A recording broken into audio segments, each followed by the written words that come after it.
ମହାପାତ୍ର ନୀଳମଣି ସାହୁ ସ୍ୱାଧୀନତା ପରବର୍ତ୍ତୀ କାଳରେ ଅନ୍ୟତମ ପ୍ରସିଦ୍ଧ ଲେଖକ ଭାବେ ମହାପାତ୍ର ନୀଳମଣି ସାହୁ ଅଜସ୍ର ଯଶର ଅଧିକାର।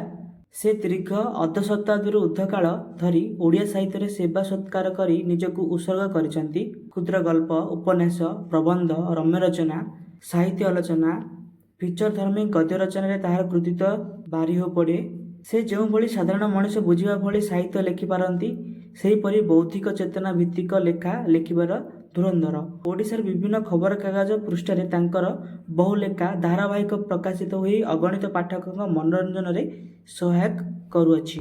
ମହାପାତ୍ର ନୀଳମଣି ସାହୁ 1926 ମସିହା ଡିସେମ୍ବର 22 ତାରିଖ ଦିନ ଅବିଭକ୍ତ କଟକ ଜିଲ୍ଲାର ନିଆଳିଠାରେ ଜନ୍ମଗ୍ରହଣ କରିଥିଲେ। ଏହି 1926 ମସିହା ଭାରତୀୟ ସାହିତ୍ୟ ଇତିହାସରେ ବହୁ ସୃଷ୍ଟିର ତାତ୍ପର୍ଯ୍ୟପୂର୍ଣ୍ଣ।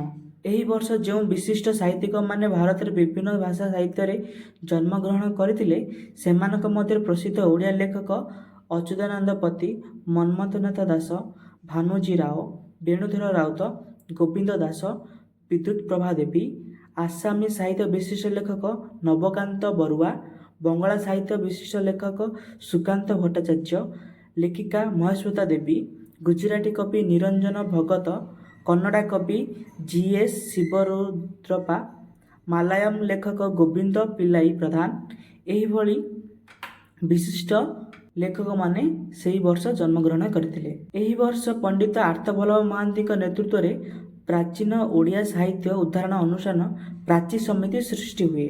ହିନ୍ଦୀର ପ୍ରସିଦ୍ଧ ସାହିତ୍ୟ ପତ୍ରିକା ବୀଣା ମଧ୍ୟ ଭାରତ ହିନ୍ଦୀ ସାହିତ୍ୟ ସମିତି ଦ୍ୱାରା ଏ ବର୍ଷ ପ୍ରକାଶିତ ହୁଏ। ଏ ସମ୍ବନ୍ଧରେ ଆସାମର ସାହିତ୍ୟ ସଭା ଅନୁକୂଳରେ ସାହିତ୍ୟ ସଭା ପତ୍ରିକା ଜନ୍ମ ନିଏ। ମରାଠୀ ଭାଷାରେ ମରାଠୀ କଥା ସାହିତ୍ୟକୁ ଜନପ୍ରିୟ କରିବା ପାଇଁ ମାସିକ ପତ୍ରିକା ରତ୍ନାକର ପ୍ରକାଶ ପାଏ। ଏହିପରି ଏ ଘଟଣାକୁ ବହୁକାଳର ସାରସ୍ୱତ ସମ୍ବନ୍ଧରୁ ଏହିପରି ଭାବରେ ଆମ ପ୍ରିୟ ଲେଖକ ମହାପାତ୍ର ନୀଳମଣି ସାହୁଙ୍କର ଜନ୍ମ। ମହାପାତ୍ର ନୀଳମଣି ସାହୁଙ୍କର ଓଡ଼ିଶାର ଏକ ପ୍ରସିଦ୍ଧ ଆଧ୍ୟାତ୍ମିକ ଭାବ ସମୃଦ୍ଧ ଅଞ୍ଚଳ ନିଆଳିରେ ଜନ୍ମ। ଗାଁର ଅନତି ଦୂରରେ ନିଆଳି ମାଧବ ମନ୍ଦିର, ଯାହା ଶ୍ରୀ ଜଗନ୍ନାଥ ମାମୁଁଘର ରୂପେ ବ୍ୟାଖ୍ୟାତ।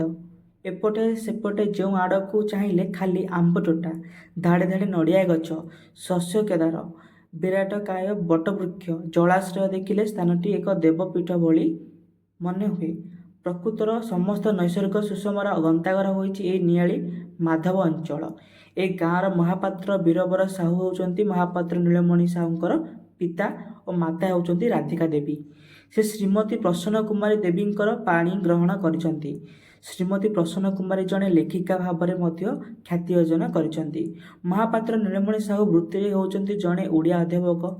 ସେ ରେଭେନ୍ସା କଲେଜରେ, ବିଜେପି କଲେଜରେ, ମହାରାଜା ପୂର୍ଣ୍ଣଚନ୍ଦ୍ର କଲେଜ, ବାରିପଦା ପ୍ରଭୃତି ଅନୁଷ୍ଠାନ ଦକ୍ଷତା ସହ କାର୍ଯ୍ୟ କରି 1984 ମସିହାରେ ସରକାରୀ ଚାକିରିରୁ ଅବସର ଗ୍ରହଣ କରିଛନ୍ତି। ସେ ବୃତ୍ତିରେ ଜଣେ ଅଧ୍ୟାପକ ଥିଲେ ସୁଦ୍ଧା ପ୍ରବୃତ୍ତିରେ ଥିଲେ ଜଣେ ବିଶିଷ୍ଟ ଲେଖକ। ସେ 1965ରୁ 1969 ପର୍ଯ୍ୟନ୍ତ ଥିଲେ ଓଡ଼ିଶା ସାହିତ୍ୟ ପତ୍ରିକା ଝଙ୍କାରର ସମ୍ପାଦକ।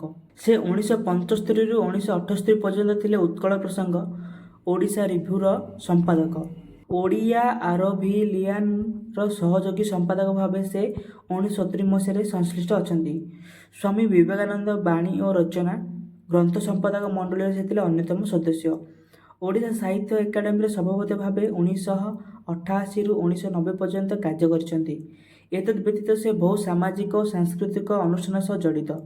ସେ ଥିଲେ ଦି ନ୍ୟୁ ଲାଇଫ୍ ଟ୍ରଷ୍ଟ ଅଫ୍ ଓଡ଼ିଶାର କାର୍ଯ୍ୟକାରୀ ସଭାପତି 1975ରୁ 1987। ସେ ଶ୍ରୀ ଅରବିନ୍ଦ ପାଠଚକ୍ର, ଶ୍ରୀରାମକୃଷ୍ଣ, ସ୍ୱାମୀ ବିବେକାନନ୍ଦ ଆଲୋଚନା ସଭା, ଓଡ଼ିଶାର ବିଭିନ୍ନ ସାହିତ୍ୟ ଅନୁଷ୍ଠାନ ସହ ନାନା ଭାବରେ ଜଡ଼ିତ। ଶୁଦ୍ଧ ସାହିତ୍ୟ ସେବା ସହିତ ସତ୍ ଜୀବନ ଯାପନ ପାଇଁ ପ୍ରେରଣା ଦେବା ତାହାର ସାରସ୍ୱତ ସାଧନାର ଲକ୍ଷ୍ୟ। ତାଙ୍କେ 2ଟି ଉପନ୍ୟାସ ଲେଖିଥିଲେ, ଧରା ଓ ଧାରା 1961, ତାମସୀ ରାଧା 1964। ସେ ବିଭିନ୍ନ ପ୍ରକାର ପୁରସ୍କାର ଏବଂ ସମ୍ମାନ ପାଇଛନ୍ତି।